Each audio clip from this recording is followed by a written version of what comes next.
Welcome to Stories for Sleep. Welcome to Stories for Sleep, a quiet space for minds that have traveled through a long day and are now finding their way back to rest. If you are lying down now, the lights have softened, and your thoughts are still gently moving in your head, then you are in the right place. Stories for Sleep was created for moments like this.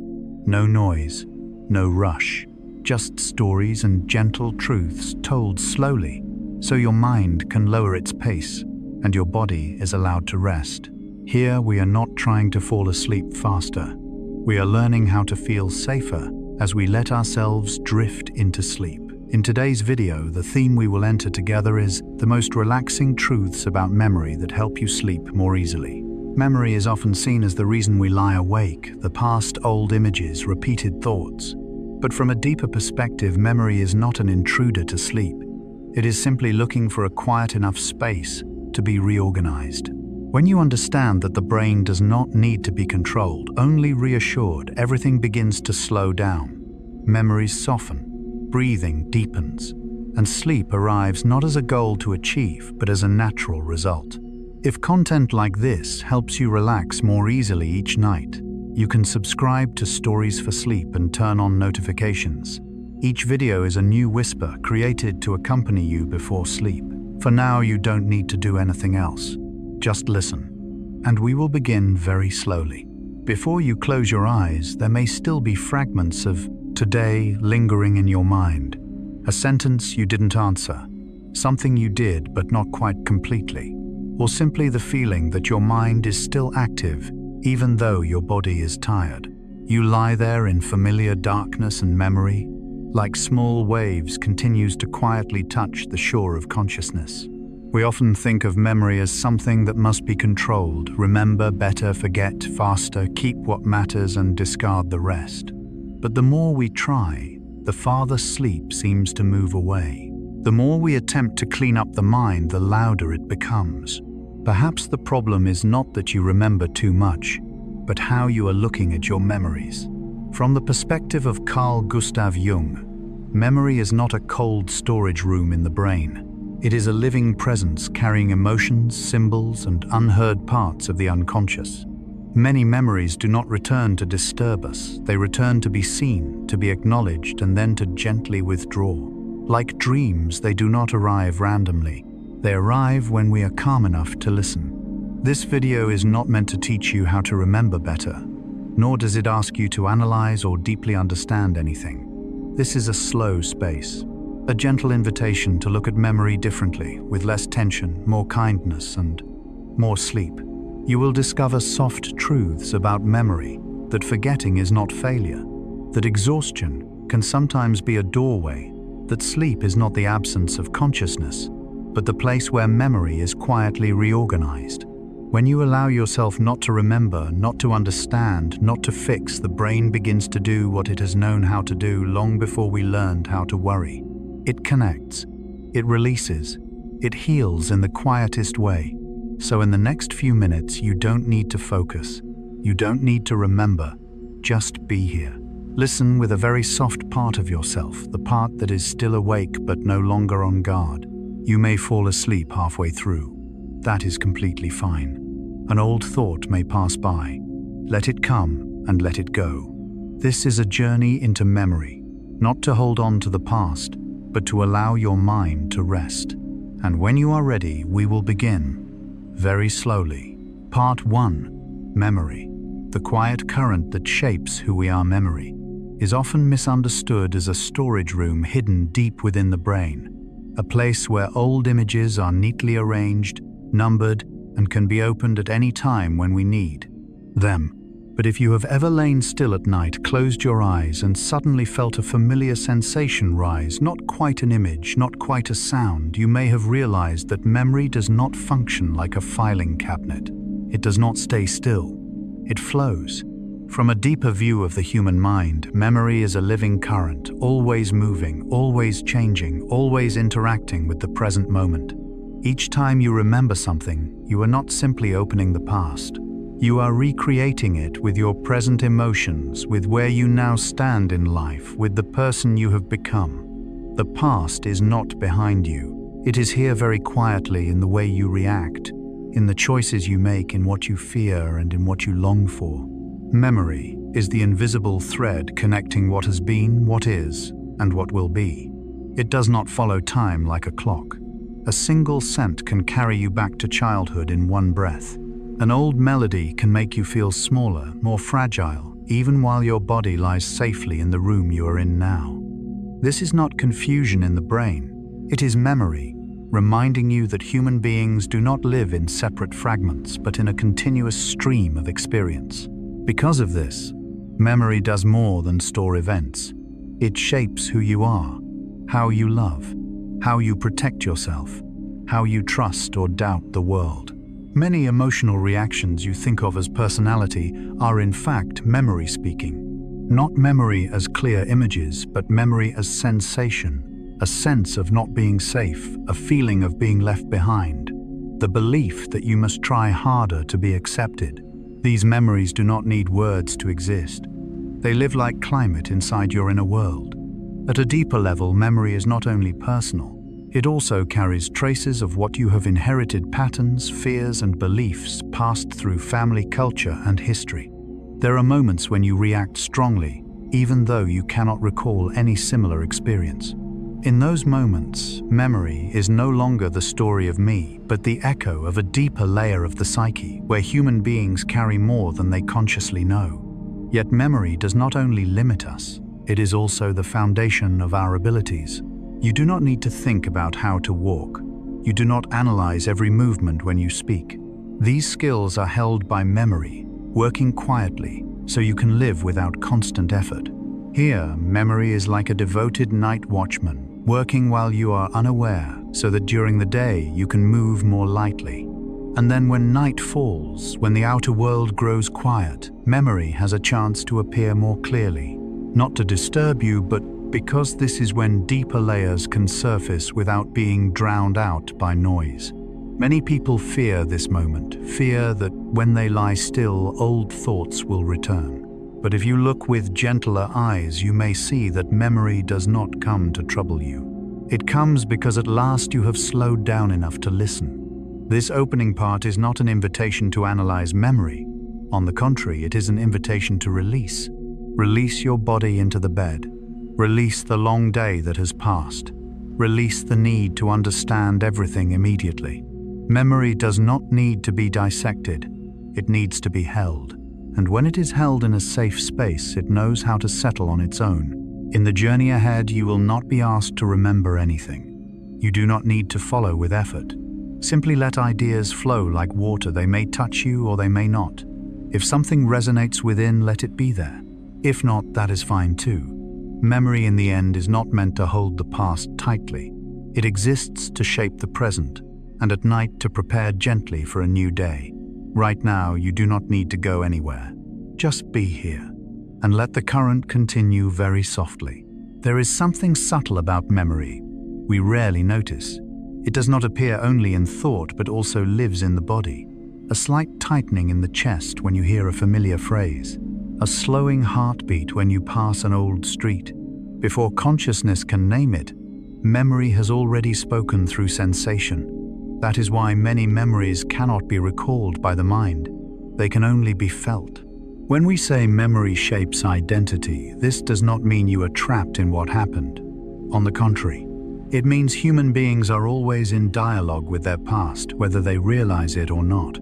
Each time you choose silence instead of speaking, it may be the memory of being misunderstood. Each time you try to please others, it may be the memory of love, once tied to conditions. Present choices are often very old answers, spoken again in a new voice. But memory does not only carry pain, it also carries quiet wisdom. What you have survived, what you learned to endure, what you overcame without naming it. Much of your strength lies not in willpower, but in memory, integrated into who you are deep enough not to demand repetition strong enough to support you every day. At night, when light softens, and the world no longer demands reaction, memory steps out of its role as tool and returns to its true nature, a flow. It does not ask right or wrong. It simply moves. And if you allow it, it will find its way downward like sediment, settling to the bottom of water when the surface is no longer stirred. That is why sleep is not an interruption of consciousness, but a ritual of transition. A moment when daytime memories are handed over to deeper layers of the mind, where language, logic, and control are no longer needed. There, what matters is kept. What is no longer needed is softened. And perhaps the gentlest thing you can do for yourself now is not to try to understand memory, but to trust that memory knows what it is doing. To trust that your mind, even if it seems chaotic by day, holds an ancient intelligence, the intelligence of self-regulation, self-healing, and self-ordering. So if, as you listen, an old memory visits, do not push it away, and do not cling to it. Let it pass like a guest walking through a room growing darker. You do not need to engage. Presence is enough. Part 2. Memory is not a file. How the brain searches and connects. We often imagine memory like a computer, folders data, a search bar. When needed, we simply type the right keyword, and memory appears whole, clear, precise. But if you have ever experienced that familiar moment when a name, a word, or an image hovers close, so near yet unreachable, you know that memory does not function like stored files.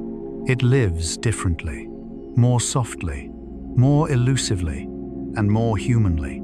The experience, often called on the tip of the tongue, is not a sign of weakness or decline.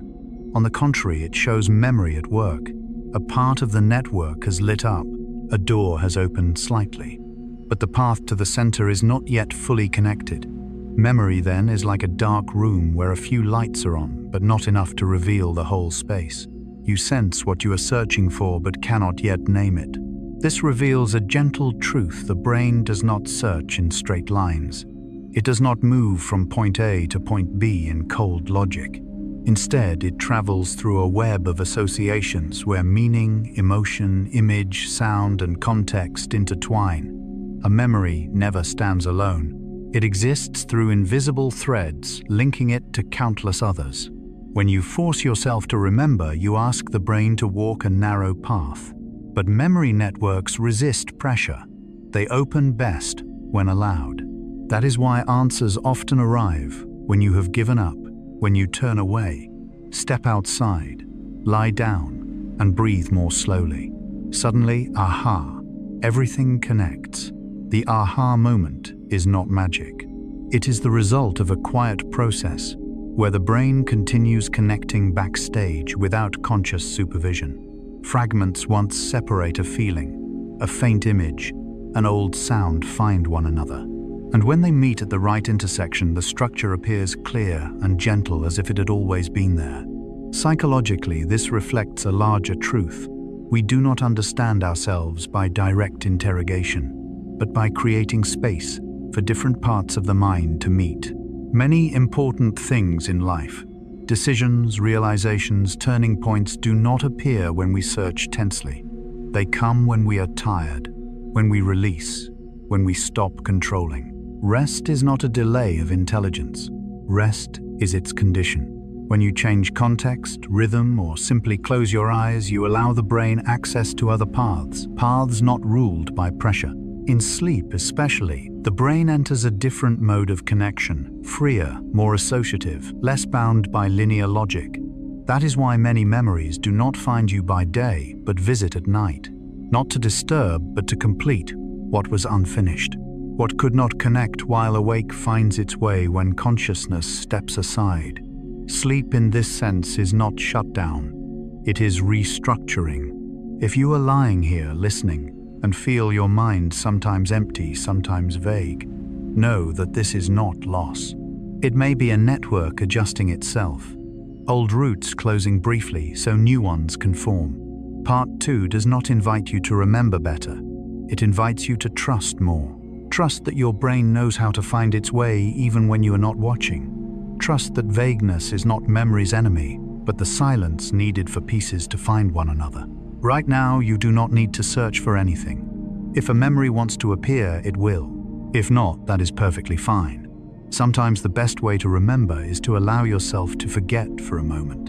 And in that gentle space, the deepest connections are quietly forming. There is a paradox about memory we rarely see. The tighter we grip, the more it slips. Like sand in the hand, the harder you squeeze, the more it falls away. The brain responds not to pressure, but to trust. When a memory refuses to appear, many immediately conclude they are failing.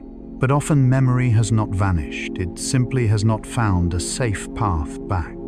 The brain's network is like a city at night. Some streets are lit, others open only when things grow quiet. Pressure closes those streets. Stress narrows attention. Memory, meanwhile, prefers detours, side paths, corners, unnoticed by consciousness.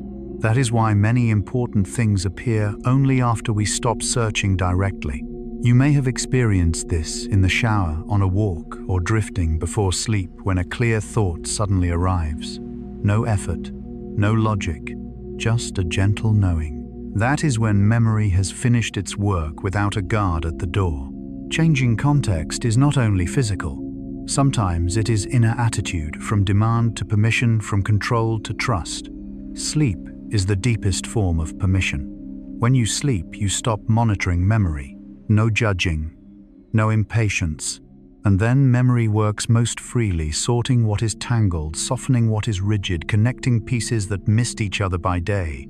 So if now your head feels a little empty, a little dreamy, a little hard to grasp, this is not a bad sign. It may mean you have entered the brain's deep working zone, where clarity is not yet required, but preparation is underway. At its core, Part 2 is not only about memory. It is about how humans search. And sometimes the most effective way to find is to stop, to rest, and allow connections to meet in the gentle darkness of the mind. If you remember nothing after this part, that is completely fine. Some things do not need conscious memory. They only need to be experienced. And right now, as you stop searching, the most important connections may be quietly forming. Part 3. Remembering by reaching out, not by looking back. There is a common misunderstanding about memory that to remember better we must look back more. Reread, review, repeat. As if memory were a blurred picture that sharpens with repeated viewing. But memory does not become clearer that way. It does not grow stronger by observation. It grows stronger by reaching.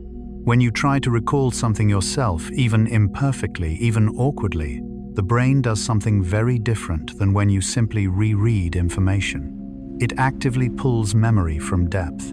And it is this, reaching not a perfect result, that makes memory more alive. You may have felt this. An answer is somewhere within you, but refuses to appear. You pause. You try to name it. You sense you are close, but cannot quite touch it. This moment is often frustrating. We think it is failure, but in truth, this is when the brain learns most deeply. Memory is formed not in smoothness, but in friction. Difficulty in remembering is not weakness. It is movement. Like a muscle in use, the brain needs tension to grow. If everything is easy and immediate memory skims the surface, it does not root. Psychologically, this reflects something deeply human we do not truly understand until we try to speak in our own voice. When you explain something to someone else, or softly to yourself, you immediately sense the boundary between what you thought you knew and what you truly understand. Gaps appear, vagueness speaks, and there learning begins. Recalling, expressing, connecting all require a quiet courage. The courage to face incompleteness, not hiding in rereading, not leaning on others' words, but standing before your own memory with clumsiness, with pieces not yet fitting. This is not deficiency. It is the doorway. In a deep sense, memory does not like being observed from afar. It likes to be called. And when you call something from within, you are not just remembering, you are participating in meaning-making. Memory stops being information. It becomes part of you. This mirrors inner growth. We do not mature by rereading our lives. We mature by dialoguing with them, asking questions, trying to articulate, trying to understand, and sometimes realizing we do not understand, yet staying with the question. The brain learns by reaching, because reaching engages the whole being, emotion, attention, background, memory, desire. Looking back is passive, and the human mind does not grow well in prolonged passivity. But here, in the context of sleep, something important must be said clearly. You do not need to practice reaching right now. Part 3 does not ask you to train. It gently reassures you that memory is not weak just because it does not appear immediately. Very likely it is quietly working, waiting for the right moment to emerge. Night is not for testing. Night is for trust. Trust that the brain learned enough today. Trust that confusion, forgetting, imperfect expression have all left traces. Those traces do not vanish in sleep. They are processed, strengthened, woven deeper. If now you feel you cannot remember anything clearly, that is perfectly fine. Some memories do not need conscious pulling. They only need permission to rest and connect in their own way. At its deepest, Part 3 does not say you must try harder. It says that true effort is not tension. Reaching is not gripping. Deep learning is not mindless repetition. Memory, like people, needs to be met, not forced. So now you can release the question, can I remember this? You can release the need to fully understand what you are hearing. Let these ideas touch you lightly, then pass. If something stays, it will stay naturally. If not, it will return another time when you are no longer trying. And while you rest somewhere deep inside, your brain may be reaching very softly for pieces you have not yet named. No noise, no hurry. Just enough that tomorrow or one day you may suddenly realize, I understand this now. There is a deep reason why reaching for memory is more powerful than looking back, because when you reach, you use not only the mind, but the whole self. Emotion, lived experience, everything that has happened since last time. This participation makes memory alive, not flat. When you reread something, the brain may recognize it. But when you try to say it yourself, even imperfectly, the brain must rebuild it from within. It must find a path. And in finding that path, memory is not only strengthened, but placed correctly within your network of meaning. In-depth psychology, especially in Jung's view, this applies not only to knowledge, but to the self. We do not become ourselves by watching the past as spectators. We become ourselves by pulling lived experience into the present, expressing it, understanding it anew, and allowing it to find a new place in the soul. Some memories gain meaning only when spoken in our own language. Not perfect language, honest language. And when words do not come, when we feel blank, lost, unsure, that is not failure. It means the memory lives deeper, needing time and gentleness. The brain learns by stepping beyond familiarity. Reaching for memory is such a step. But at night, what matters is not reaching it, is releasing the intention to reach. What the brain learned today, including failed attempts to remember, does not disappear with rest. It enters another process, settling, reconnecting, finding clearer shape in quiet darkness. Memory does not need constant guarding. It needs space. Sleep is that space. So if now you feel you hold nothing specific from what you hear, that is okay. Perhaps your brain does not need more information. It only needs reassurance that forgetting, confusion, and unnamed things are natural parts of learning and living. When Part 3 opens fully, it becomes a message of self-kindness.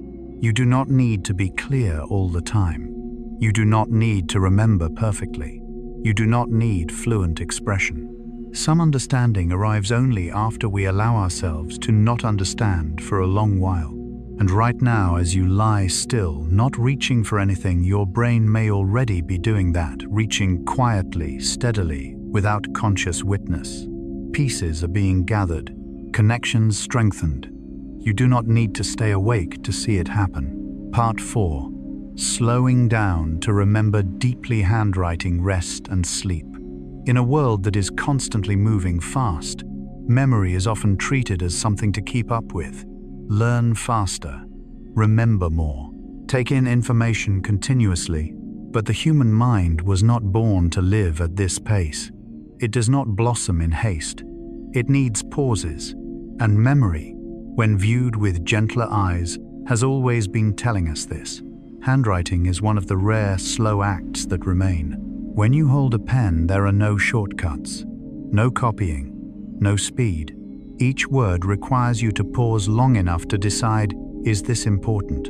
It is within this act of selection that the brain begins to restructure meaning. It does not record everything. It keeps what carries weight. And what is left out is not a loss, it is a clarification. When writing by hand, memory no longer skims the surface. It goes downward.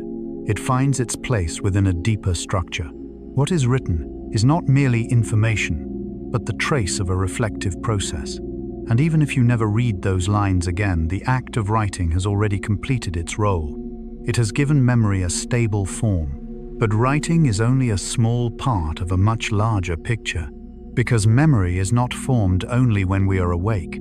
The most important part of this process happens when we do nothing at all, when we rest, when we sleep. Sleep is not an empty space of consciousness. It is a quiet workspace where fragile memories, what you have just learned, just lived, just felt, are carried into deeper layers to be organized. There, the brain decides what should be kept, what can be softened, and what should be connected to what already exists. A new memory is like a newly sprouted seedling. If it is constantly pulled into the light touched too early, it may wither. But when placed in the warm darkness of sleep, it has time to take root. Sometimes even a short nap, a very modest pause in the middle of the day, is enough to save fragile memories from fading. This reminds us of something essential. Stopping is not a waste of time. Stopping is a subtle strategy of intelligence. When you allow yourself to pause, the brain does not stop working. It simply shifts into another mode, quieter, deeper, and more efficient in ways consciousness cannot easily see. At a psychological depth, this is not only about memory. It is about how we live. Many people feel they are not progressing, not learning, not remembering, not because they lack effort, but because they have not allowed themselves to slow down. They keep moving when the mind is already tired. They keep holding on when what is most needed is release. From Carl Gustav Jung's perspective, inner development does not occur under constant tension. It unfolds in cycles, moving outward into the world, then returning inward, acting, then reflecting, being awake, then dreaming. If one half of this cycle is ignored, the mind loses balance, and memory, instead of being integrated, becomes fragmented. At night, as you listen to these words, you are in a crucial half of the cycle, the return. No need to learn more. No need to remember more. Simply allow what has passed through your day to find a place of rest. When your body relaxes, when your breath slows, the brain receives a very clear signal. Now is the time to organize, not to collect. You may worry that if you do not try harder, everything will slip away. But memory does not operate by surveillance. It operates by trust. Trust that what matters will remain. Trust that what is not yet ready can return later. Trust that not every delay is a step backward. At its deepest level, Part 4 is a very gentle reminder. You do not need to be fast to remember deeply.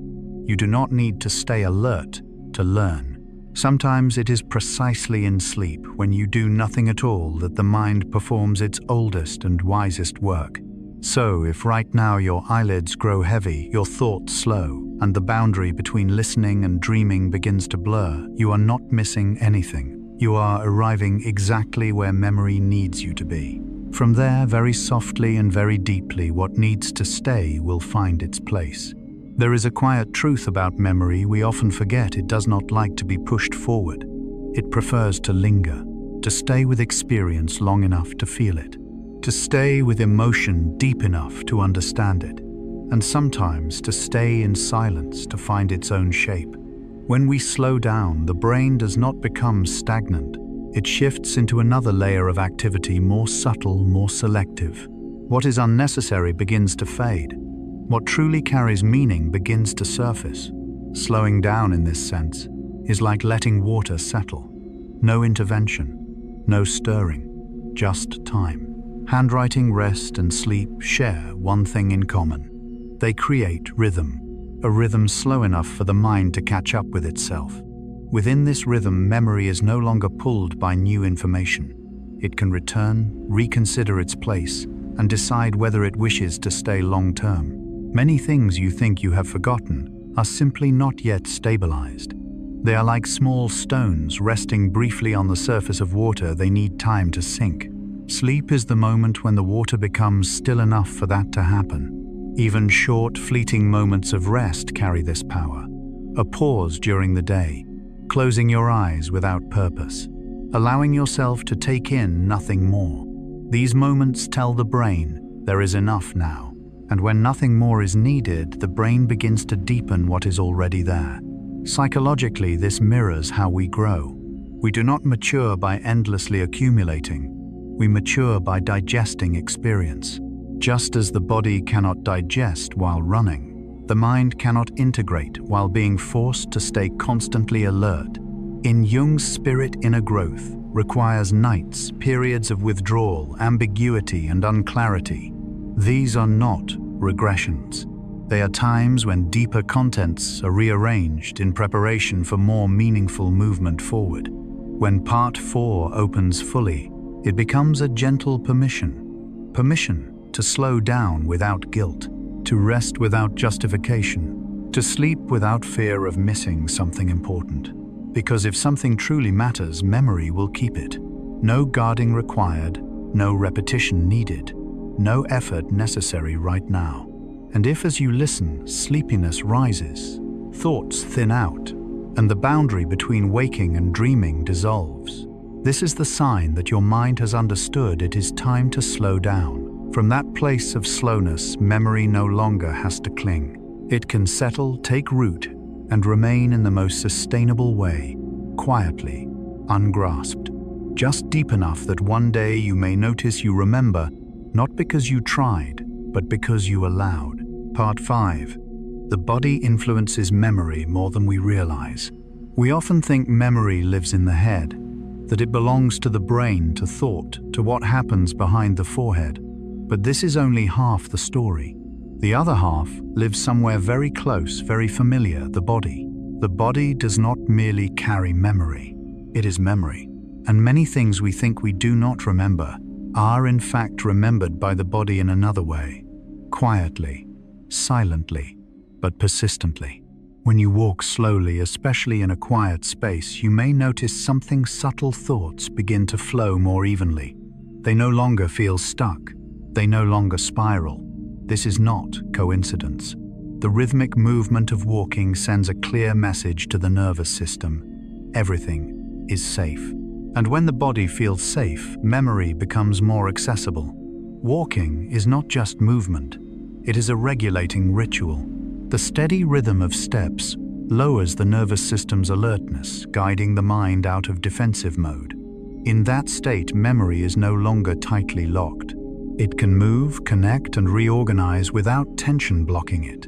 Many people notice that their clearest thoughts and gentlest recollections arrive while walking, not while sitting and forcing recall. Movement in general does more than strengthen muscles or the heart. It makes the brain more flexible. Improved blood flow carries oxygen, nutrients, and rhythm. The brain is not static. It is a living organ highly responsive to bodily state. When the body is sluggish, the brain feels heavy. When the body is gently awakened, the brain opens new pathways. There is something essential we often overlook. The brain does not like being separated from the body. It does not function optimally when sitting rigid, motionless, holding breath. It needs movement not to escape, but to remain within a natural rhythm. Within that rhythm, memory is not forced to appear. It emerges as a consequence. Light, too, is a language the body and memory both understand. Daylight awakens. Soft evening light signals transition. Nighttime darkness invites rest. Your biological clock does not only regulate sleep, it influences how you learn, how you remember, and how you retrieve lived experience. When light is disrupted, too bright at night, too dim during the day, memory becomes disoriented, struggling to find its way. Many people blame themselves for feeling mentally unclear, when in fact their bodies have been placed in unnatural rhythms for too long. In those cases, memory is not weak, it is tired. And like any part of us, when tired, it needs care, not pressure. Even something as simple as water plays a crucial role. Mild dehydration, sometimes only hours without drinking, can make memory sluggish and slow. Not because you are worse, but because the body lacks basic conditions to function smoothly. Memory does not exist independently. It depends on the biological environment supporting it moment by moment. In-depth psychology, especially in Jung's view, the body is not a container for the mind. It is part of the unconscious. Bodily sensations, tension, heaviness, warmth, cold are language. Memory often speaks through that language before it appears as images or words. Thus, Part 5 is not merely a reminder about movement, light, or hydration. It is a fundamental invitation. Listen to the body if you want to understand memory. Sometimes memory does not need to be searched for in the head. It needs to be awakened by a slow walk, a deep breath, a sip of water, or simply softer light as night falls. And right now, as you lie still, your body is still working. Heartbeat, breath, blood flow. All of this creates conditions for memory to settle, reorganize, and return to its rightful place. You do not need to do anything else. Just allow the body to be itself. At its core, Part 5 reminds you are not only a mind trying to remember, you are a unified body-mind. And when the body is cared for gently, memory responds in kind, slower, deeper, and safe enough for sleep. Part 6. Forgetting is not failure. We grow up with a part, quiet, the fear of forgetting. Forgetting old lessons. Forgetting familiar faces. Forgetting something once important. In the collective mind, forgetting is often tied to loss, decline, failure, as if every memory that slips away takes a piece of us with it. But if we look deeper, more slowly, we may realize forgetting is not memory's betrayal. Forgetting is an essential part of how memory functions to keep us alive and flexible. The brain was not designed to hold everything. If every image, every word, every detail remained intact, the mind would soon overload. In its deepest sense, forgetting is an active process. It does not erase. It softens what is no longer needed, so what matters can stand out more clearly. Like clearing a room, not because objects are meaningless, but because the room needs space to breathe. Many people panic when they cannot recall something once clear, a name, a conversation, a date. But memory does not measure value by precision. It measures by meaning. The brain tends to retain feelings, lessons, and direction, not isolated fragments. What fades is not necessarily unimportant. Sometimes it has simply fulfilled its role.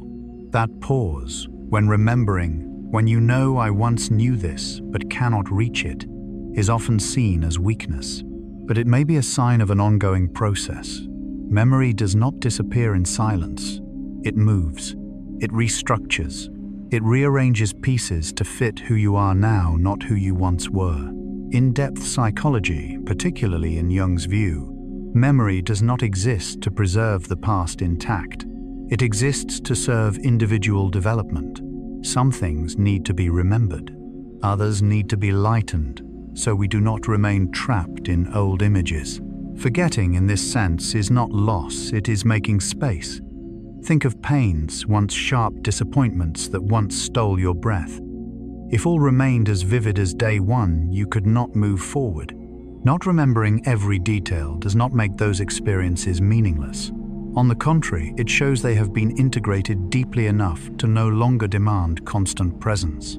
They have become background, no longer needing the foreground. The brain releases low-value information not because it is cold, but because it is intelligent. It knows flexibility matters more than completeness. A mind burdened with too much memory struggles to adapt, create, and live in the present. Forgetting keeps the current flowing unblocked by excess. At night, many notice they cannot recall much of the day. A quiet worry appears, am I losing something? But night is when the brain evaluates. It decides what to carry forward and what can remain behind. Not everything must be carried. Not everything must be remembered. There is comfort in this truth. What truly matters rarely disappears. It may change form. It may retreat into feeling rather than image, but it remains a silent foundation guiding you. Values, deep lessons, core experiences do not need frequent recall to continue shaping you. This part does not urge you to remember more, nor does it ask you to accept forgetting passively. It simply invites a kinder view of forgetting, that you have not failed because you do not remember, that memory does not betray you by softening details. It is protecting your flexibility, your ability to live, change, and move forward. And right now, if your mind cannot hold anything clearly, if what you just heard begins to dissolve, that is okay. You may not need to carry this consciously. It may only need to settle as a light feeling that you are allowed to forget without losing yourself. Not everything that disappears is loss. Some things fade to make room for peace. Some memories step back so you can sleep deeper, breathe lighter, and wake with less weight.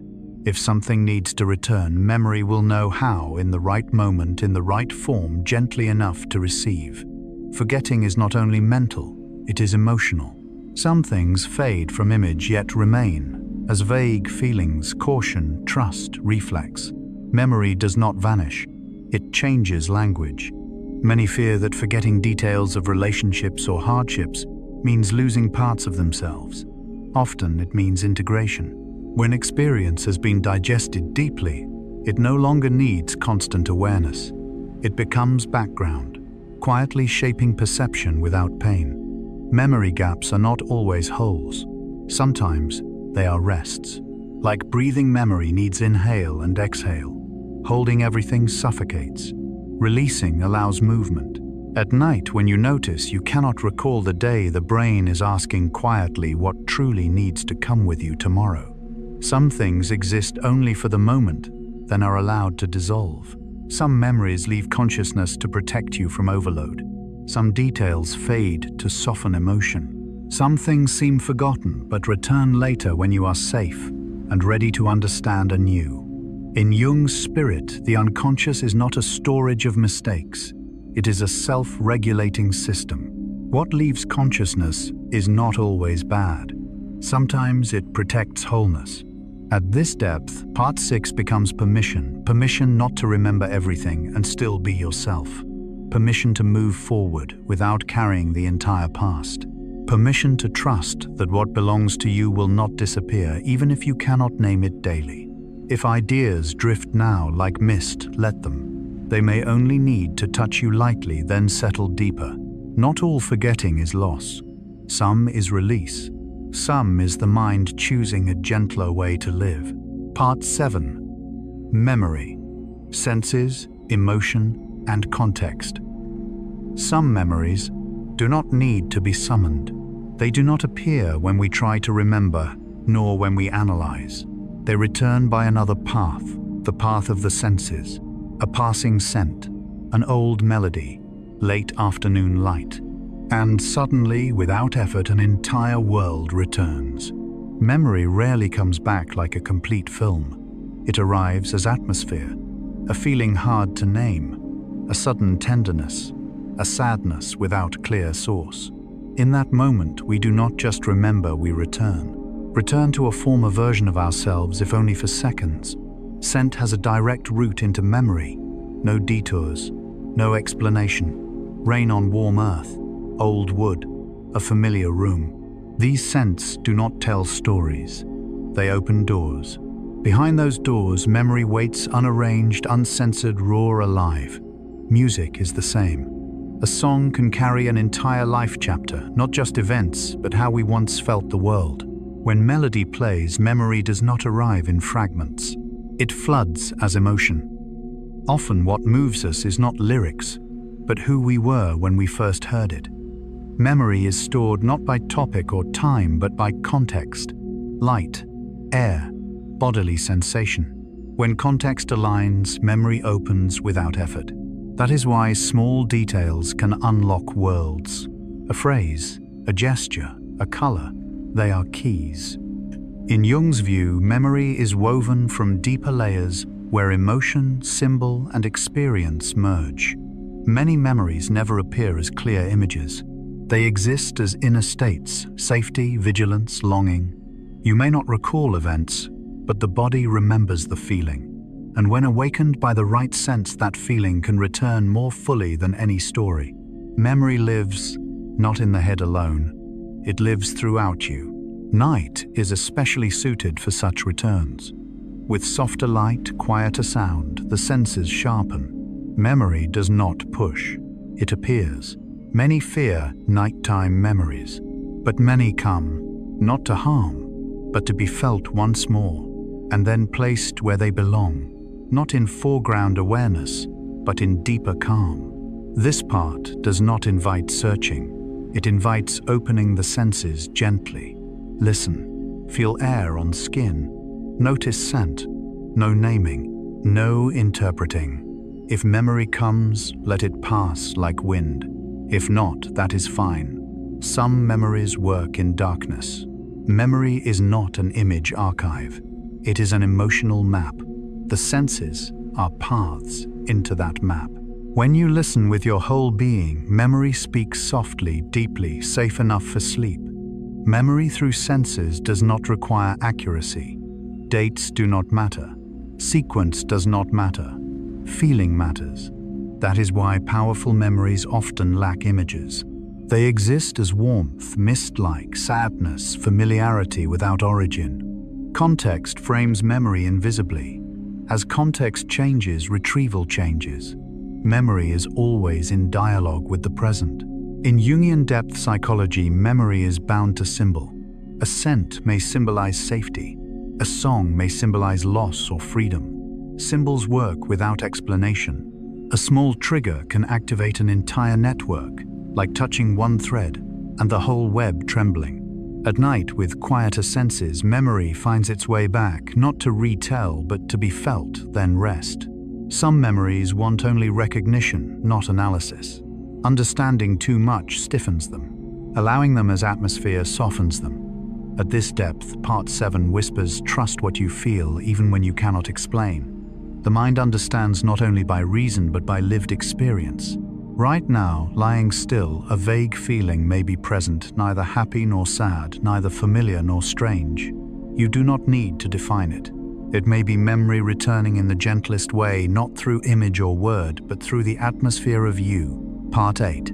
Memory is always being reconstructed. We often believe that memory is like a film, stored somewhere in the mind, that each time we remember, we simply press play and the past appears intact, unchanged. But if we listen more closely, if we live long enough with ourselves, we begin to notice something very different. Memory never stands still. It is not replayed. It is reconstructed each time very quietly. Each time you remember an old event, you do not return to that exact moment. You bring with you the person you are now with, new experiences, new emotions, new ways of understanding to meet the past. And it is this meeting that reshapes memory. Not because you remember incorrectly, but because you have changed. Memory in this sense is not a faithful copy of what happened. It is a dialogue between what was and what is. When you recall a joyful memory while at peace, it may feel gentle. When you recall the same memory while exhausted, it may carry a different tone. The event remains the same. The meaning changes. Suggestions, guiding questions, repeated words from others or from yourself can all influence how memory is reconstructed. Not because memory is fragile, but because it is flexible. It adapts to context. It seeks alignment with the story your mind is living in the present. There is something that easily misleads us: confidence in remembering. We often assume that if we remember something very clearly, it must be accurate. But certainty does not always walk alongside truth. Sometimes it only shows that a memory has been repeated often enough in a familiar form to become stable, not necessarily precise in every detail. This is not a tragedy.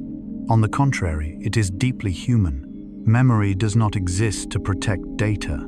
It exists to protect meaning. The brain prioritizes core feelings, deep lessons, and direction rather than small details that shift over time. In depth psychology, memory is not seen as a database, but as living material. It is kneaded, rearranged, and integrated into a developing inner structure. If memory could not change, human beings would be trapped in the past. The capacity to reconstruct memory allows us to keep growing, to understand what happened in ways that are less painful, broader, and more compassionate. Some memories, if kept in their original form, would be too heavy to carry. But as time passes, as the mind matures, those memories can be rebuilt no longer as wounds, but as markers. No longer something that makes you recoil, but something that helps you see how far you have come. At night, as you lie still and listen to these words, memory may be quietly doing this reconstructive work, without noise, without conscious intervention. It is selecting what needs to be kept and what can be softened. You do not need to remember correctly. You only need to let memory live according to its nature. Part 8 does not invite you to doubt your memories, nor does it urge you to verify everything you recall. It simply invites you to see memory as a companion, imperfect yet loyal to something more important than accuracy, its relevance to the person you are becoming. And if at this moment what you have just heard begins to dissolve with no clear boundaries between one idea and another, that is perfectly fine. Memory may not need to remain as words. It may only need to leave behind a very light feeling that the past does not confine you, and that you do not need to remember everything exactly as it was in order to be yourself. Memory is reconstructed not because it is weak, but because it is alive enough to grow with you. And in that aliveness, there is deep comfort that you always have the chance to reinterpret, revisit, and reassign meaning to what has passed in the gentlest way, especially as night falls and you prepare to sleep. There is something profoundly human about memory always being reconstructed. It allows people to change without denying the past. When you recall something that once happened, you are no longer the person you were then. You have lived more, lost more, understood more. And if memory is to continue walking beside you, it must change shape so it does not become a burden. Many people fear that if memory changes, truth is distorted. But memory was not created to serve history. It is not obligated to remain absolutely faithful to detail. Its deeper task is to keep the inner story moving, to prevent a person from being trapped in a single interpretation of what once was. When you tell an old story to someone else, you may notice that each retelling emphasizes something different. At times the sorrow, at times your own courage. At times the story feels much lighter than it once did. Not because you are fabricating, but because memory is being reshaped to meet the present needs of the soul. Guiding questions, others' responses, even a listening gaze can alter how a memory is told and therefore how it is felt. This does not diminish memory's value. It reveals memory as something dialogical, responsive to environment, adjusting so it does not wound further. Some memories are initially formed around fear, but with time, when you are safe enough, they can be rebuilt around understanding. Some experiences once appeared only dark, yet later reveal additional layers, not erasing pain, but placing it within a larger picture. At night, as you listen, your memory may be quietly doing this work. It is asking which meanings still fit, which can be loosened. You do not need to intervene. This reconstruction happens best when consciousness has softened. What is comforting is this memory does not try to tell absolute truth. It tries to tell a truth you can live with. It does not ask what exactly happened. It asks, what does this mean for the person today? And the answer to that question matters far more for sleep, peace, and the ability to live fully. When Part 8 opens fully, it becomes more than a reflection on memory. It becomes a gentle whisper you are allowed to remember from where you are now, without total loyalty to an earlier version of yourself. You are allowed to look back with eyes that have learned to love and understand more deeply. And if as you listen memories grow vague, less sharp, this does not mean you are losing them. You may be allowing them to soften so they no longer need to stand in the foreground. Some memories, once their work is done, only need to remain as a calm background, supportive but not waking you. Part 9. Multiple memory systems coexist. We often ask ourselves, why do I remember this? But forget that. Why are some moments etched so deeply that closing my eyes brings them back instantly, while other events, even important ones, fade quickly. The answer does not lie in whether you remember well or poorly. It lies in a gentle truth. Human memory does not have only one form. Within each of us, multiple memory systems coexist, operating together but in very different ways. There is memory of events, what happened, where, with whom. There is memory of knowledge, what we know, understand, can name. And there is memory of skill, what the body can do without thought. These systems do not compete. They complement one another, forming a complete human being. You may not remember learning to ride a bicycle, who taught you or the road that day. But when your hands touch the handlebars, your body knows what to do. That skill remains loyal and intact, even as episodic memory fades. This reminds us forgetting does not mean losing. Some forms of memory do not need images to exist. They live in movement, in reflex, in the familiar intelligence of the body. Similarly, some people remember the world through images, colors, spaces, faces. Others remember through concept structures, abstract meaning. No way of remembering is more correct. Each is a path the mind chooses to move through life, reflecting how a person feels the world most deeply. In depth psychology, Jung saw these differences not as deficiencies, but as expressions of inner individuality. Each person carries a unique psychological structure with preferred channels of memory. Some live closer to image and symbol, others to thought and reflection. Memory follows where the soul feels most at home. Not every memory needs to be accessed the same way. Some things cannot be recalled verbally, yet are deeply felt. Some experiences cannot be named, yet you know you have learned from them. In these cases, memory does not live in the head, it lives in the quiet transformation of who you are. Many people criticize themselves for forgetting details, but memory was not designed to serve perfection. It was designed to serve life. The brain keeps what helps you move forward, adapt, and find direction. What no longer serves that direction may fade, not because it lacks meaning, but because it has fulfilled its purpose. Part 9 reminds us you do not need to remember like anyone else to be enough. You do not need images if you remember through feeling.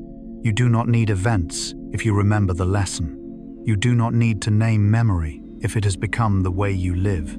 At night, as you lie still without trying to remember, these systems continue to work, each at its own rhythm. Event memory may settle. Emotional memory may soften. Skill memory continues to support you silently. There is no single correct memory. There is only alignment between memory and the person carrying it. And when you accept this in yourself and others, memory becomes less a source of worry, more a quiet companion. At its deepest, this part offers comfort. You are whole, even if you do not remember as you think you should. What needs to stay will stay. What has merged into you will not disappear. You may sleep peacefully, knowing that your memory in all its forms is working in the wisest way it knows. Part 10. Memory, Health and Time. There are moments when memory feels no longer as it once was. What was clear now feels distant. A thought appears and dissolves. In those moments, we often conclude we are declining. But memory does not diminish so simply. It changes rhythm, changes pathways, changes how it wishes to be met, especially when health and time enter the story. Stress and anxiety do not erase memory. They narrow the space in which memory can breathe. When the mind is held in prolonged alertness, attention contracts like a room crowded only with threats. In such tight quarters, memory cannot connect or expand. It is not weaker, it is crowded.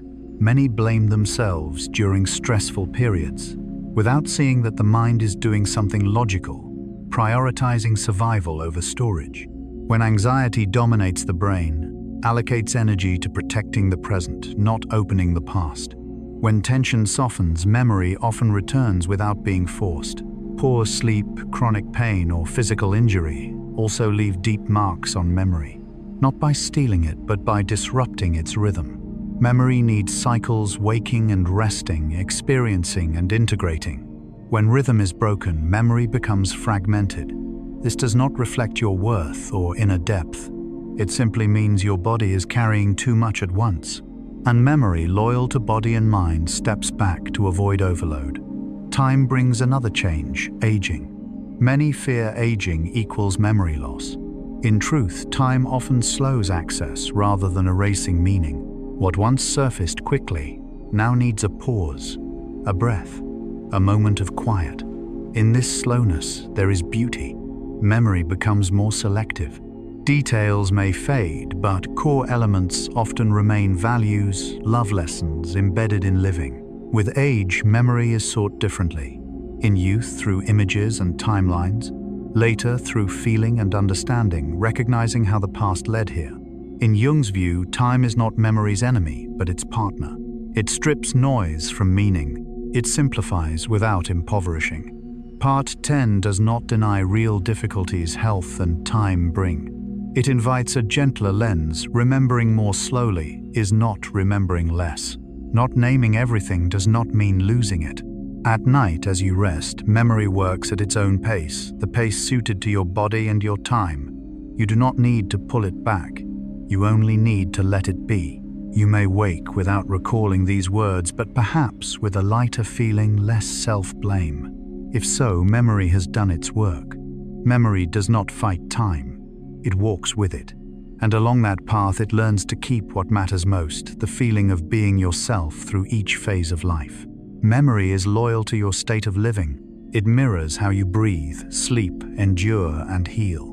When the body weakens, memory retreats inward like a creature seeking shelter. During prolonged pain or fatigue, memory may feel fragmented. What is happening is not collapse, but redistribution of energy. This does not make you less deep. Often those in hardest seasons develop another wisdom, compassion, patience, discernment. That too is memory transformed into character. Time filters memory. What no longer fits fades. What belongs to your core remains sometimes to the end of life. Memory no longer responds to every call. It arrives when invited by quiet, and when it does, it brings essence rather than detail. In Jung's spirit, we move through time not to lose ourselves, but to become whole. What fades was not required for your inner journey. What remains may appear simply as intuition, as knowing without reason. At its deepest, Part 10 is comfort for those who are tired, hurting, aging, or afraid of change. You do not need to hold everything to remain yourself. Memory does not leave you when you weaken it, only changes how it stays. And tonight, as you rest without trying to remember or understand, memory quietly does what it has always done best, keeping what is needed, releasing what is complete. This is not loss. It is the wisdom of time working on your behalf. Part 11. Dreams, prediction, and the future. When night falls, when the body loosens, and consciousness gradually withdraws, another space opens. A space where memory no longer follows its familiar order. There, time is no longer linear. Past, present, and future blend into strange, illogical, yet deeply emotional images. We call this space dreams.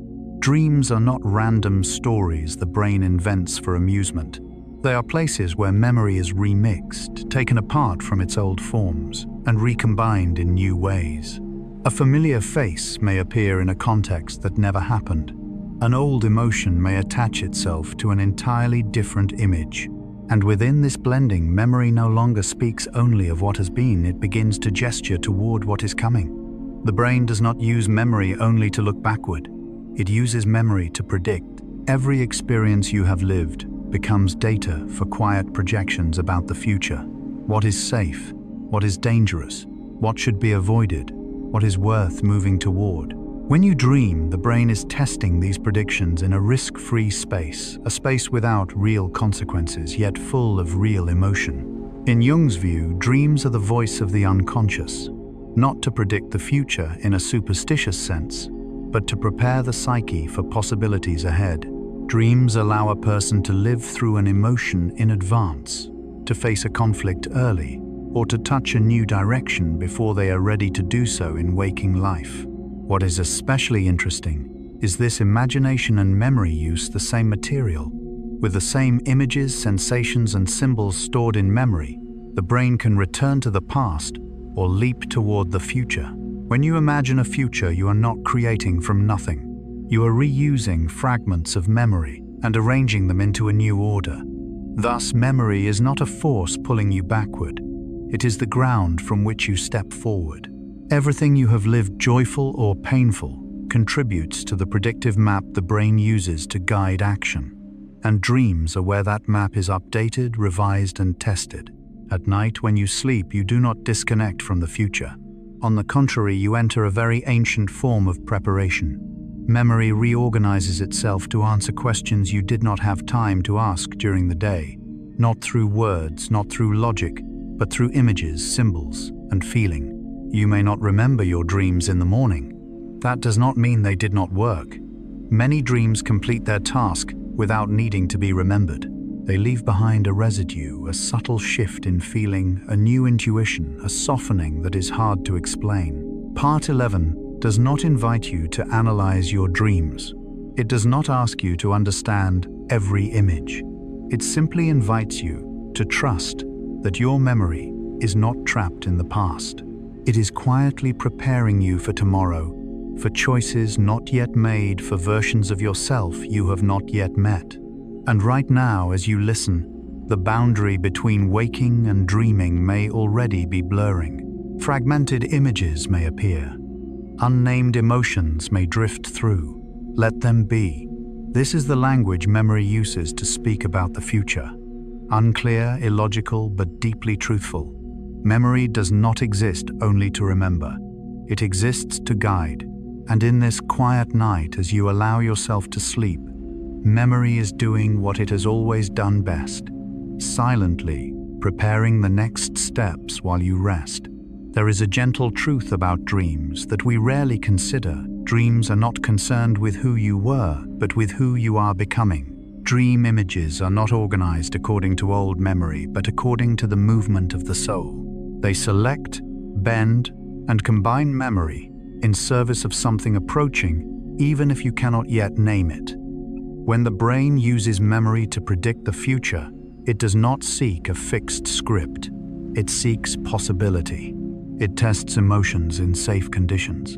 It places you in situations that have not yet occurred to see how you respond. Dreams are the perfect laboratory for this. No consequences, no obligations, no right or wrong.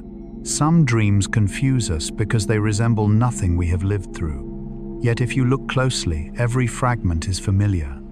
An old feeling, a past fear, an unformed desire.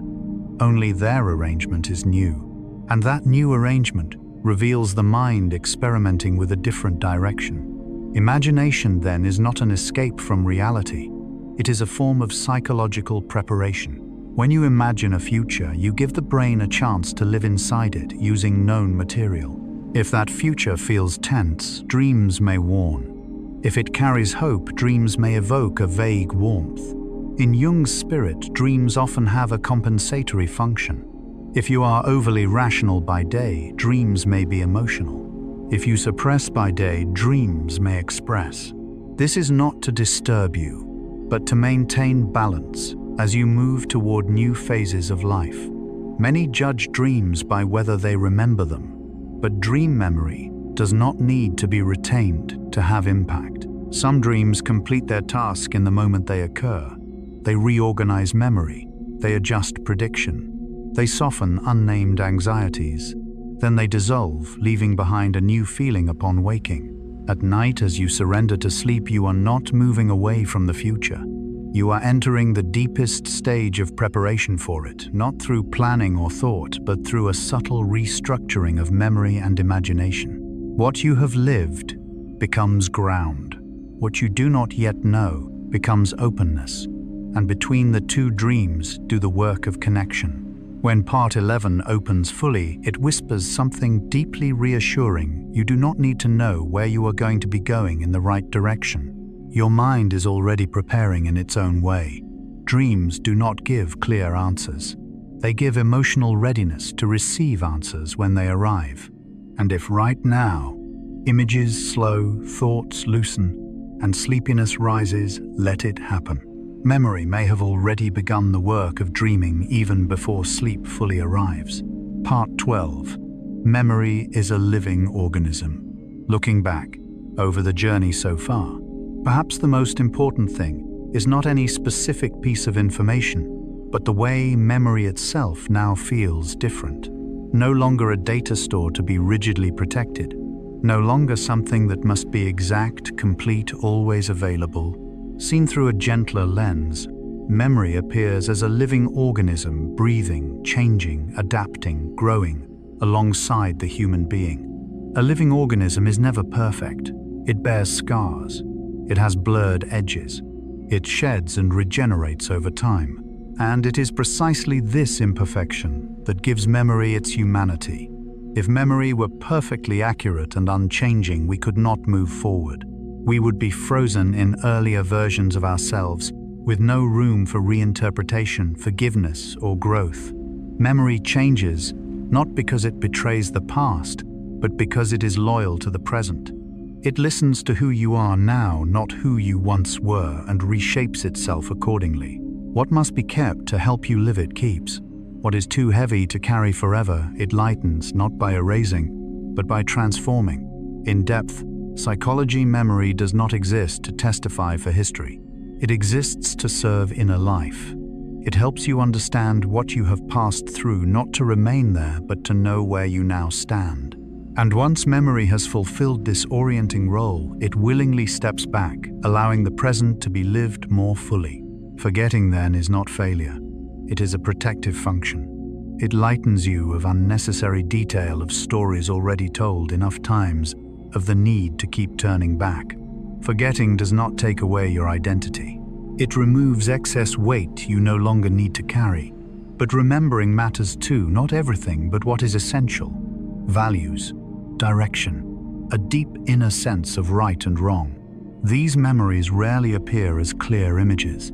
They exist like a compass. Even when unnamed, they quietly guide daily choices. In Jung's spirit, human beings do not live by isolated memories, but by the flow of meaning memory creates. When that flow is blocked by rigidity, fear, or the need to remember correctly, the mind grows tired. When the flow is allowed to continue, when memory may change, flexibility returns.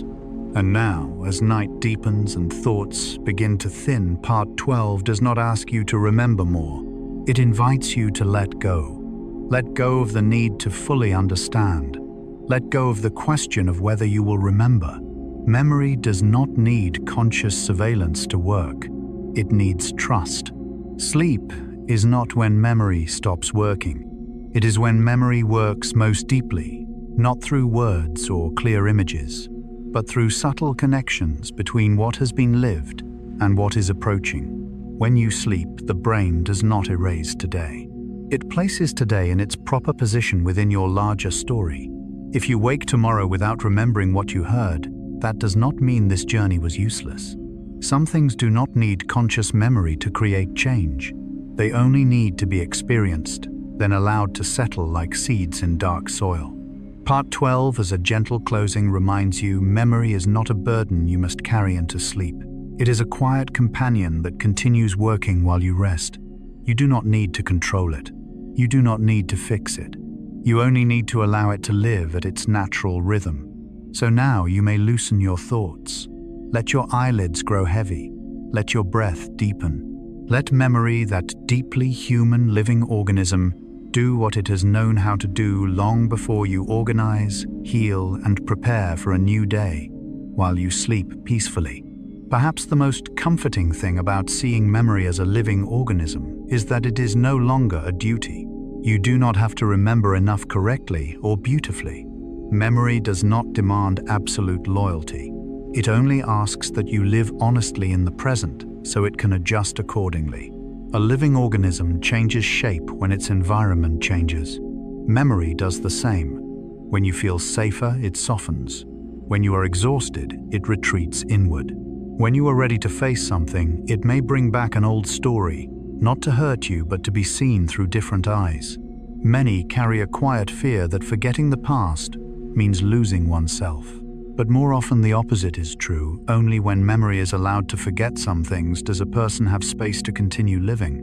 What truly makes you how you love, endure, rise after loss rarely disappears, simply because details fade. In Jung's view, memory does not exist to keep people bound to what was, but to move them toward wholeness. That wholeness is not found in remembering everything, but in allowing every part of experience its proper place, foreground or background. Some memories must remain, so we do not lose direction. Others must soften, so we are not pulled backward. Both are expressions of inner wisdom. And perhaps as night falls, the kindest thing you can do for yourself is to stop asking memory to do anything more. Do not ask it to tell stories. Do not ask it to explain. Do not ask it for answers. Memory has already worked all day in reflex emotion and countless small choices you may not notice. Now it is your turn to rest. And when you rest, memory does not. It simply changes, shifts. It moves into the language of sleep without words, without linear logic, only deep, intelligent arrangement. If you wake tomorrow feeling lighter without knowing why memory has done its work, if you sleep deeply without remembering dreams, memory is healing without needing witnesses. Part 12 and the entire journey ends not with something to remember, but with permission. Permission to not carry the past into sleep. Permission for memory to live its own life. Permission for the mind to trust itself. And within that permission, very quietly, very deeply, a living being called memory is doing the last thing it needs to do tonight so that you may rest. Part 13. Memory does not need effort. There is a quiet, the pressure many people carry when thinking about memory. The pressure to remember well, to remember enough, to remember correctly, to not forget. And paradoxically, this very pressure is what makes memory hardest to hold. Memory does not bloom under tension. It closes. The brain does not remember better when forced. When you try to grip a thought tightly, repeat it out of fear, it will vanish. You send the nervous system a signal something is unsafe. In that defensive state, the brain does not prioritize storing. It prioritizes control. It contracts, narrows, and loses the flexibility needed for deep connection. Memory is not an object to be held. It is like water. The more you block it, the more it seeks another way to flow. When allowed to move naturally, it knows how to settle, how to find its proper place. Relaxation is not laziness. It is the optimal condition for deep mental work. When the body releases and the breath slows, the nervous system recognizes safety. And in that safety, memory no longer needs to hide. It can stay. You may have experienced this. A thought you could not recall all day suddenly appears clearly when you lie down or when you stop searching. Not because you tried harder, but because you stopped. That stopping is an invitation for memory to return. Letting go of control does not mean giving up. It means trusting the mind's self-regulating intelligence. Trusting that the brain has worked enough today. Trusting that what needs to remain will remain without constant supervision. In depth psychology, Jung did not see memory as something fully governed by will. He saw it as part of the unconscious, where the most important processes occur beyond ego control. Excessive conscious effort often adds noise rather than clarity. Part 13 offers no strategy. It asks for no practice. It does not tell you what to do to remember better. Instead, it whispers something gentle: you do not need to do anything right now. If you are listening before sleep, the time for effort has passed. What needed to be learned, remembered, understood has already entered your mind today. Now your role is not to hold on, but to allow. Allow the body to rest. Allow thoughts to blur. Allow memory to arrange itself in its own way. Many fear that without effort everything will disappear. But memory is not that fragile. It does not abandon you because you release your grip for a moment.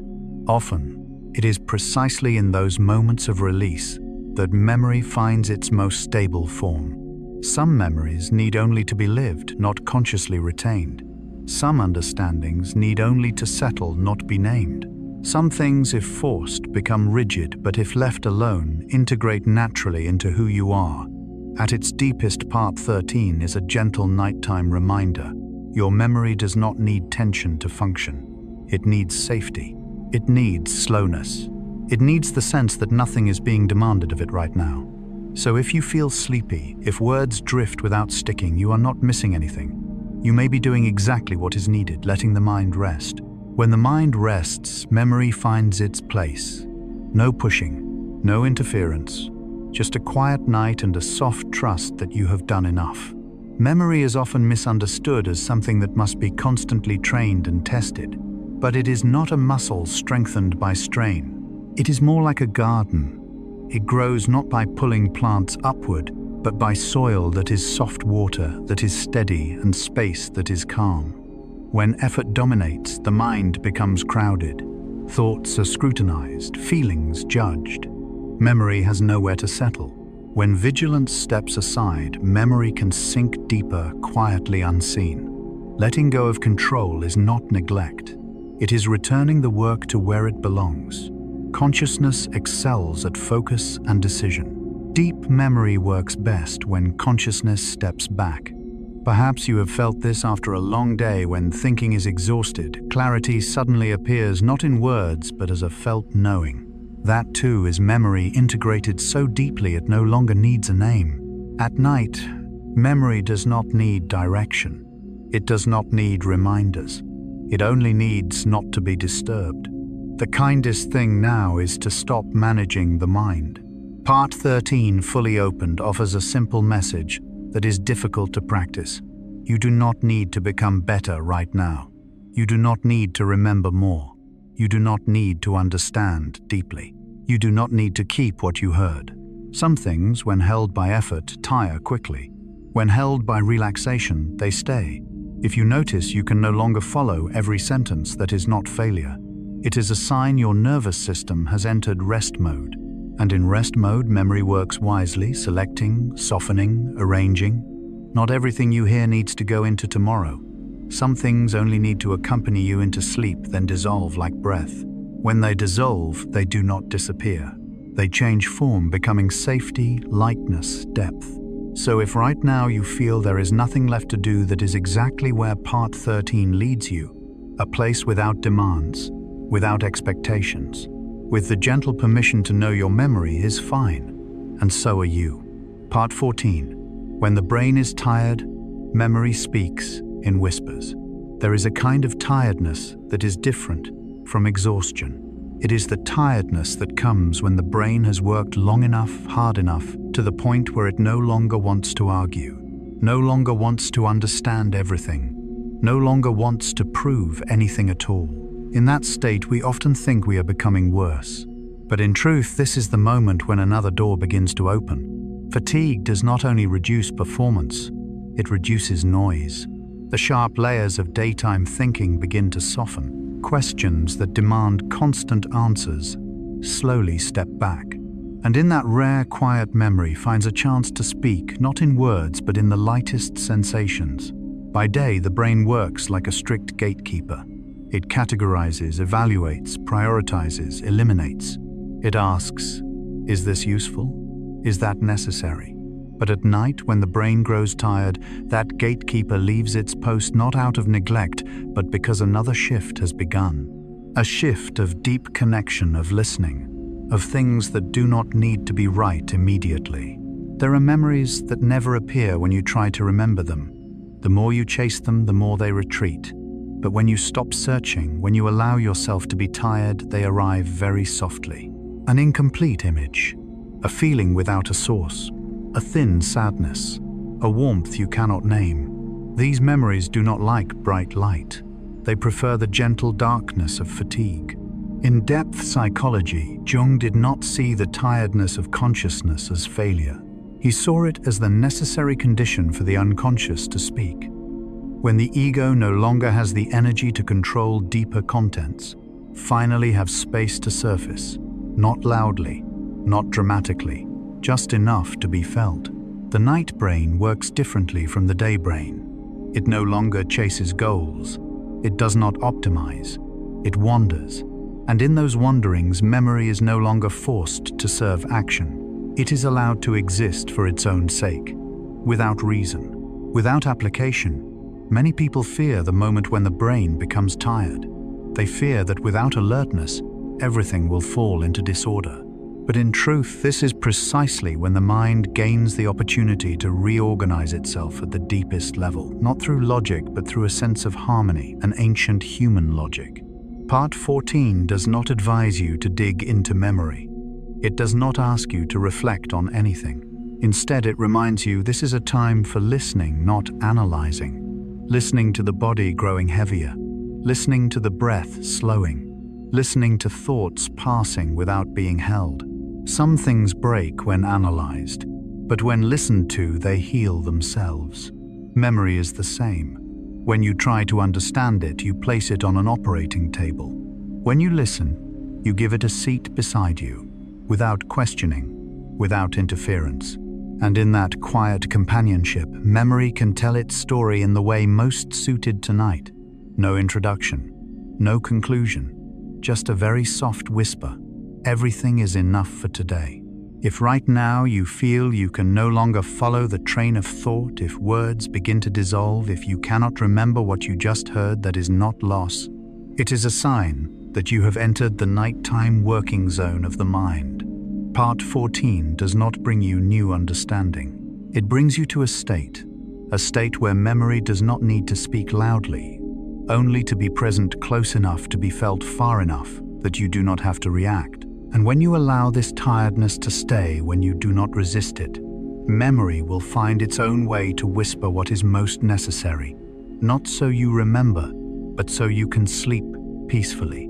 Because there are memories that appear only when you no longer have the strength to chase them. And that is not human weakness. It is the deep intelligence of the mind choosing the gentlest way to speak to you in the night. There is a very special moment in the night that few people notice, the moment when you are no longer alert enough to think clearly yet not fully asleep. It is a transitional zone where the mind is no longer driven by goals but has not yet dissolved into dreams. And it is precisely in this zone that memory speaks most softly and most truthfully. In fatigue, the brain no longer has the energy to maintain familiar barriers. The stories you usually tell about yourself, who I am, who I should be, what I have done, begin to loosen. Not because they are false, but because they are unnecessary in this moment. When that structure softens, memory no longer has to push through the hard shell of reason. It can flow out naturally. You may have lain at night and suddenly remembered something very small, an ordinary afternoon, a voice you can no longer clearly recall, a distant feeling. These memories rarely appear by day because they are not useful. But at night, when usefulness is no longer the criterion, they are allowed to return, not to be resolved, only to be present. Fatigue, in this sense, is a form of honesty. It strips away interpretation, control, and the expectation to understand. And in that bare honesty, memory does not need to be beautiful or logical. It only needs to be true to what remains inside you. The night brain is not interested in conclusions. It does not ask, "What does this mean?" It asks something very different. Does this need to be held? Or can it be released? And that question is answered not by thought, but by subtle sensation, heaviness or lightness, tension or softness, rest, unrest. When you try to analyze memory while tired, confusion often increases. Not because you are failing, but because you are using daytime tools for nighttime work. Night does not need analysis. It needs quiet presence. And memory in that space does not want to be dissected. It wants to sit quietly like a friend who speaks little, but stays close enough that you do not feel alone. When Part 14 opens fully, it no longer merely says that when the brain is tired, memory speaks softly. It invites you to trust something deeper. Fatigue is not the enemy of the mind, but the doorway to depth. When you no longer have the strength to chase, to prove, to understand completely, the mind is allowed to be itself without roles. And if right now your eyelids grow heavy, your thoughts fragment, and you can no longer follow the sentences, you are not losing anything. You are entering an ancient biological rhythm, where memory does not need to be remembered, only set down. Some things only need to be heard once in fatigue, and then never return to disturb you again. Not because you forgot, but because they were listened to deeply enough. And in this moment, you do not need to do anything. No remembering, no understanding, no holding on. Just allow the tiredness to be there, like a thin blanket over the mind. Beneath that blanket, memory does not need to speak loudly. It whispers just enough to reassure you, then quietly withdraws, making space for sleep to arrive fully. Part 15. Safety is the foundation of memory after everything we have moved through. Perhaps the most important thing is not how memory works, how it stores, or how it changes. The most important thing is what memory needs in order to be itself. And that condition, surprisingly simple, is a sense of safety. The brain does not remember deeply when it is pressured. It does not open when it is scrutinized. It does not function fully when it must defend itself. At its deepest level, memory only blossoms when it knows there is no danger, when it does not need to stay alert, run fast, or prove anything. When safety is present, memory no longer has to hide. It can remain. Safety is not a thought. It is a very concrete bodily state. When the breath slows, deepens, becomes steady, the nervous system receives an ancient message: everything is okay. Not okay in a perfect sense, but okay in the sense that nothing more is required right now. And when that message spreads, the brain begins to lower its weapons. In that moment, memory changes how it appears. It is no longer loud, no longer crowded, no longer trying to be recalled. It becomes subtle. Very small, very light memories, often ignored during the day, find a place, not to disturb, but to be set where they belong, and then settle. The feeling of rest opens another door in the mind. A door not for information, but for meaning.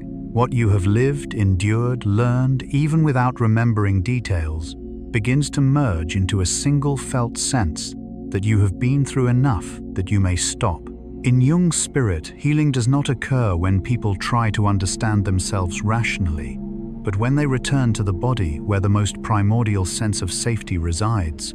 The body knows when to tense, but it also knows when it can let go. And memory bound closely to the body follows that decision. So this closing does not invite more thinking. It does not invite summarizing. It does not ask you to remember what you have heard. Instead, it invites you to come very close to the breath moving in and out, to the weight of the body, being supported to the simple truth that right now you are safe. You do not need to search for memory. You do not need to hold memory. You do not need to organize memory. You only need to let the body feel that there is nothing to resolve in this moment. When safety is deep enough, memory will do its work on its own. It will keep what is needed. It will soften what has grown too heavy.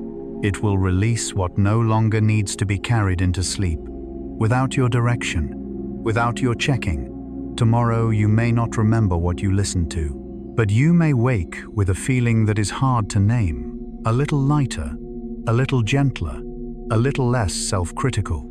And if that happens, then memory in its deepest way has done exactly what it needed to do. Part 15. The final part of this journey does not close with a message to remember. It closes with a state where the mind no longer needs to strain to understand who it is. When the body feels safe, a person no longer needs to define themselves. They only need to be here. So now you may allow your breath to slow a little. Allow the shoulders to drop.